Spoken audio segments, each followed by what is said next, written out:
Hey everyone, it's a beautiful Saturday afternoon here in California, and I'm sitting here sipping coffee from this coffee mug my mom gave me for Christmas.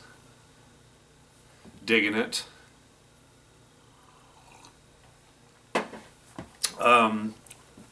So yeah, over the course of time, like say maybe 6 months, maybe a little less. I usually have maybe up to 10 things I'm kind of working on regularly.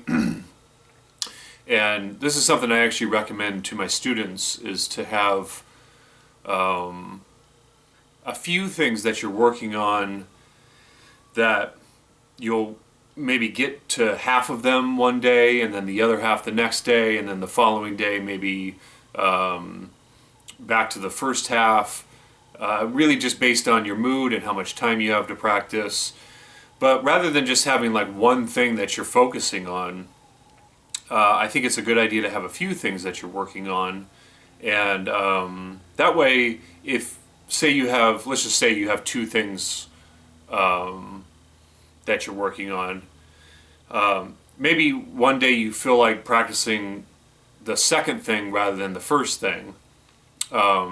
Whereas if you, and you could just go ahead and do that. Whereas if you just have one main thing that you were working on regularly, maybe you find yourself one day like, oh, that sounds really boring. I don't know what to do. I don't know what to practice. And then you end up just sort of maybe rehashing what you already know, maybe just noodling and just not having a productive, focused practice session.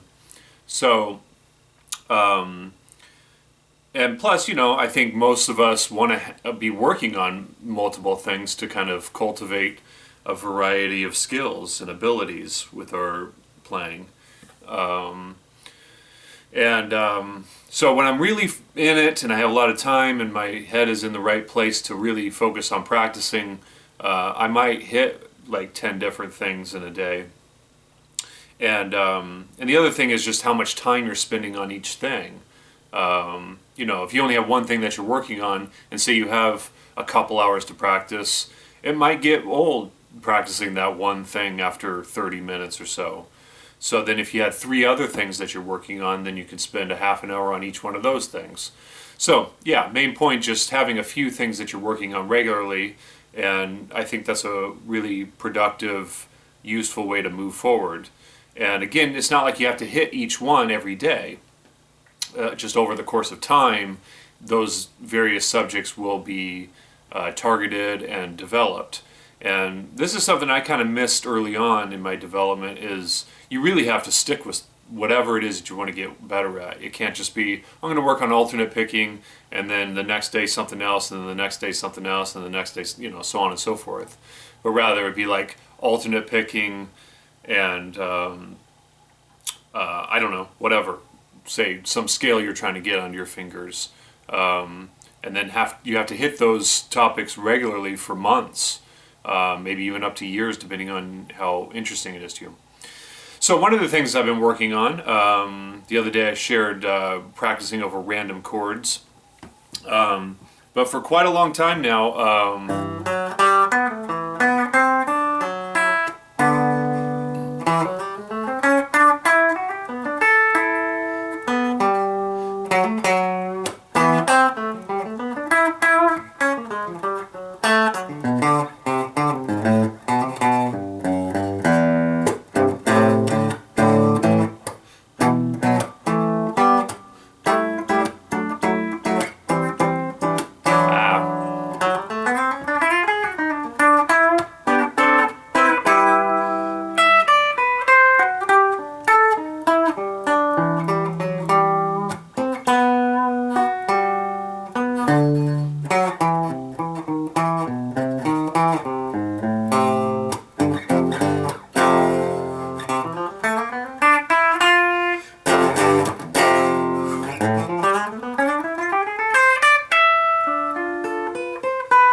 Yeah, that last little thing there.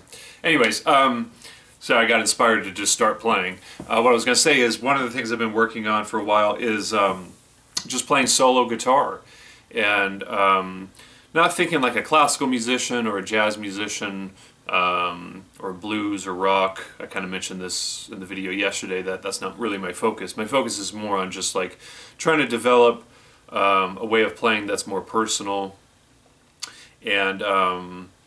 And solo guitar, you know, the thing that always kind of bugged me about a lot of guitar players, not all, of course, but it seems like in certain genres, guitar players can play in time if they have a band, but as soon as they are left to their own devices and they just start playing, they usually just start kind of noodling some stuff, and there's no groove, there's no time being generated really. Unless they're playing rhythm guitar stuff, then they will be in time basically. And then when they go to solo, it's kind of noodle fest. And I'm even thinking of guitar players that are, you know, considered great, and they are great. But it just kind of bugged me personally because if you're playing alone, there's no reason why you can't keep time just as if you're playing with a band, right? So you kind of become your own drummer, your own rhythm section. And, you know, attached to that is just playing rhythmically accurately and having a steady time, or having steady time. So yeah, I mean, to basically just start...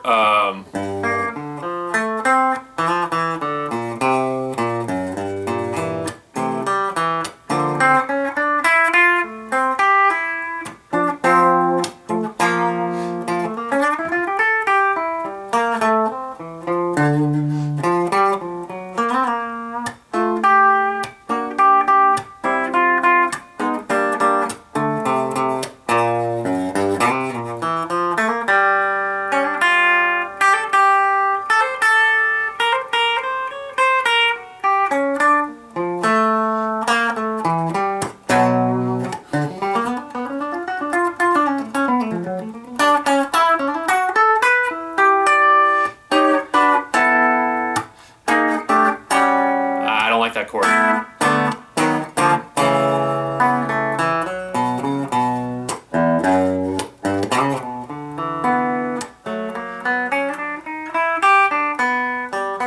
And then maybe...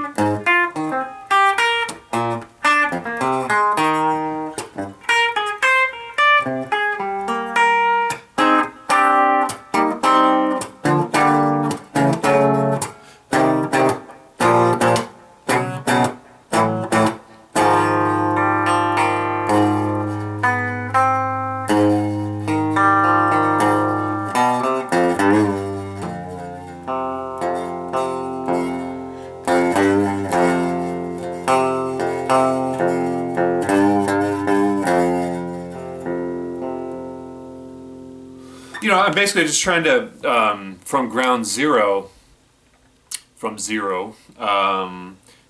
generate music that sounds like it could have been composed.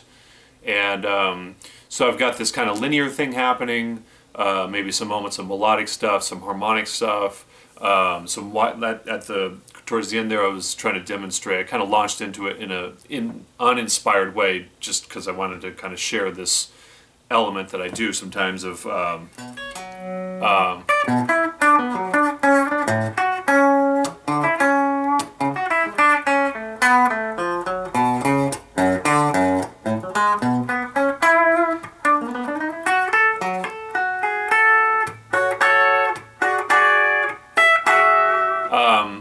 the last part was terrible. But wide interval stuff. You know, I mean, I always admired classical musicians, solo guitar classical musicians, for their ability to just play music that sounds full and sounds complete. And one of the things that they do, not that I've developed it in any kind of systematic way, although I did study it in school, counterpoint. I kind of generate counterpoint.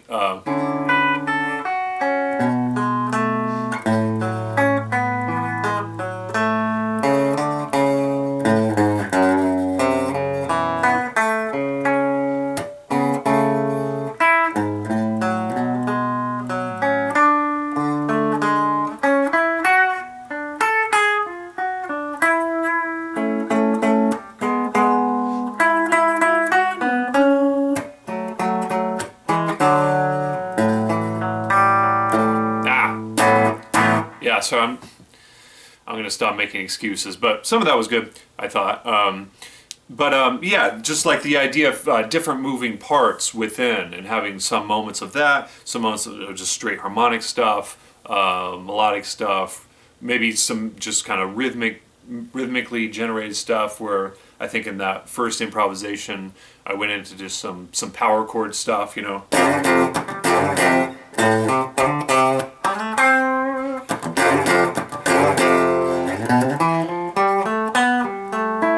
And then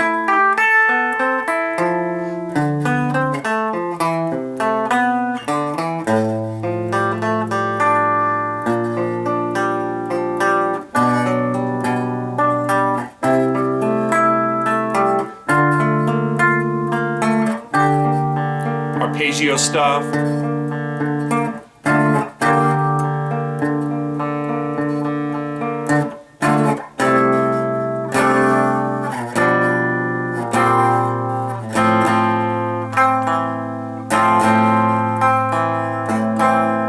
Yeah, just mixing it up in different ways so it sounds like a piece of music rather than just soloing or just playing rhythm guitar, or just playing a riff.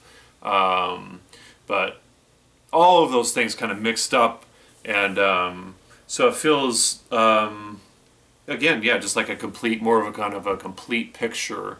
You know, I'm doing this in a very quick moment, and I'm not really as focused as I should be, but just wanted to share that with you guys, and maybe it'll inspire you to kind of think about ways, or maybe different ways that you can play the guitar that might be more personal, because I think that's one of the things that isn't really emphasized enough in the sort of educational world of music, this idea of playing more personally.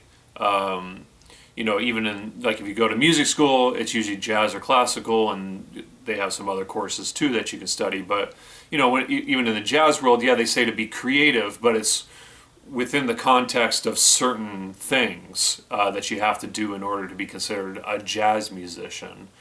But I think it's important, at least one of the things that I'm trying to do is encourage myself and others to think about what else could there be. What is possible with music that maybe is a little more personal and feels like something that you're inventing, rather than trying to plug yourself into an already existing style or genre that has been established by others.